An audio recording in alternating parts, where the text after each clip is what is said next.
How's it going, everybody? C-RadTV back here with our video. So, of course, another week of NFL football upon us, which means it's now time for the NFL Week 10 picks for 2025-2026.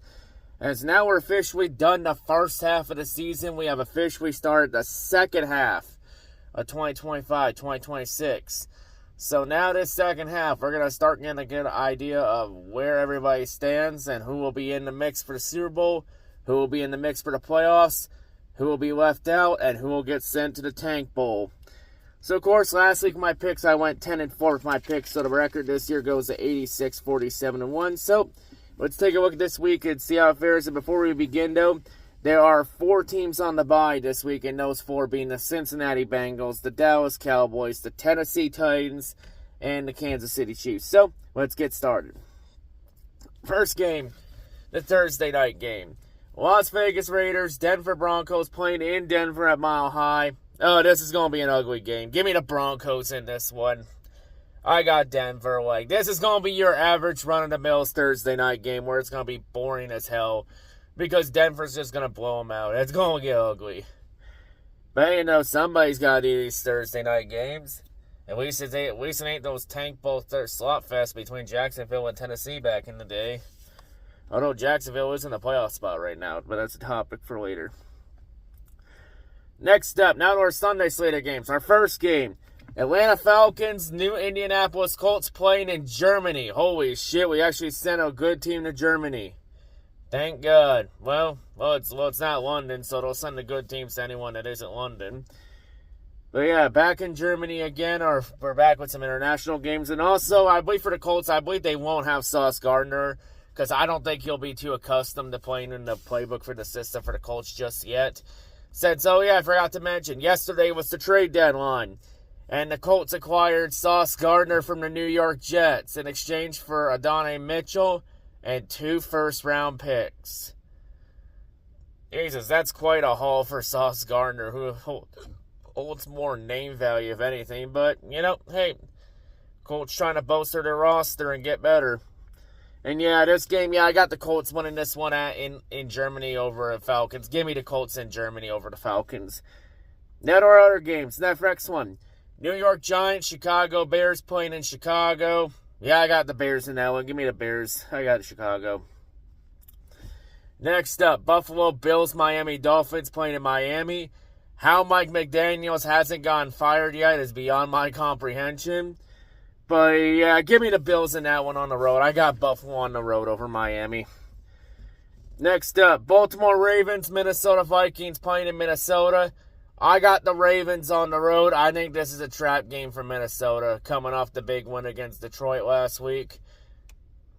I think the Ravens pull it off on the road. Give me the Ravens in that one.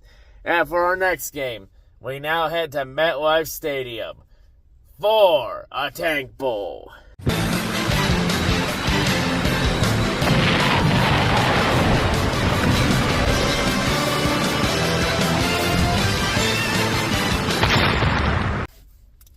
So this Tank Bowl will see the Cleveland Browns, a.k.a. the Factory of Sadness, against the New York Jets, a.k.a. the Butt Fumble in MetLife Stadium. As MetLife has been host to plenty of Tank Bowls over the years, whether it's been the Giants hosting or the Jets hosting. But yeah, of course, originally I was going to go with the Jets until I remembered yesterday was the deadline. And the Jets have butt fumbled again, trading Sauce Gardner and Quinnen Williams. As Quinnen Williams also got dealt to the Cowboys for a couple first-round picks, and for Mossy Smith. It's like, good God. Yeah, and I know it's very obvious here the Jets are blowing it up and rebuilding. I know someone's going to go in the comments at times and be like, no, wait, the Jets said they're taking the Tiernan in their press conference. I mean, of course they're going to say that. Why would they just come flat out and say, oh yeah, we're blowing it up and tanking on purpose? They would never say that. They're obviously going to say this isn't a tear down to stay face on PR. But yeah, with the Jets tear down, it's like, yeah, I think that's going to flip the odds in Cleveland's favor. I'm going to take the Cleveland Browns on the road to beat the Jets. Give me Cleveland on the road over the Jets. Now, next game. New England Patriots, Tampa Bay Buccaneers playing in Tampa Bay. I got the Patriots. Patriots are rolling. They got some momentum going with Drake May. Drake May's really becoming a franchise and elite QB. I'm going to take the Patriots on the road. Give me New England on the road in that one. Next up, New Orleans Saints, Carolina Panthers playing in Carolina. Panthers coming off the big win in Lambeau and Green Bay last Sunday. I think the Panthers keep that momentum going. Give me Carolina on the road at home in this one over the Saints. Next up, Jacksonville Jaguars, Houston Texans playing in Houston. Jaguars trying to hold a playoff spot right now. Houston's trying to get back in the mix. I'm taking the Texans at home in this one. I think this is a trap game for Jacksonville. Give me Houston at home in this one over Jacksonville. Next up, Arizona Cardinals, Seattle Seahawks playing in Seattle. Kyler Murray is out at QB for the Cardinals again. Jacoby Brissett is in, as the Cardinals shockingly did not trade Jacoby Brissett at the deadline. They're keeping him in.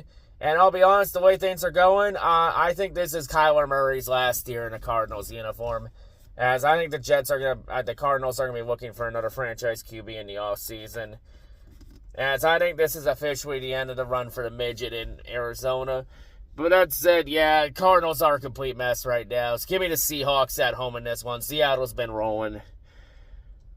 Next up, Los Angeles Rams, San Francisco 49ers playing in Santa Clara. I got the 49ers winning this one. So, no matter how banged up they get, they just always find ways to win the game. I think the Niners will find a way to win. Give me the Niners at home over the Rams. And I think the Niners, even despite being banged up to hell and back, will still find a way to own the Rams. So, yeah, give me San Fran in that one. Next up, Detroit Lions, Washington Commanders playing in Washington. Jaden Daniels is out. Marcus Mariota is in. And the Commanders are pretty banged up coming into this game. And so is Detroit. But, I think the Commanders put up a fight. But I think Detroit's going to be too much for Washington to handle. I got the Lions on the road in Landover, Maryland, against the Commanders. Give me the Lions on the road, 23-17 over Washington. Give me Detroit in this one. Next up, Sunday night game. Pittsburgh Steelers, Los Angeles Chargers playing in Los Angeles. Yeah, I got the Chargers at home in this one because... Yeah, the Steelers have been struggling, especially with that massive payroll they have on defense, and they can't stop anything. So with that said, I'm taking the Chargers at home in this one. Give me the Chargers at home over the Steelers. And now to our final game.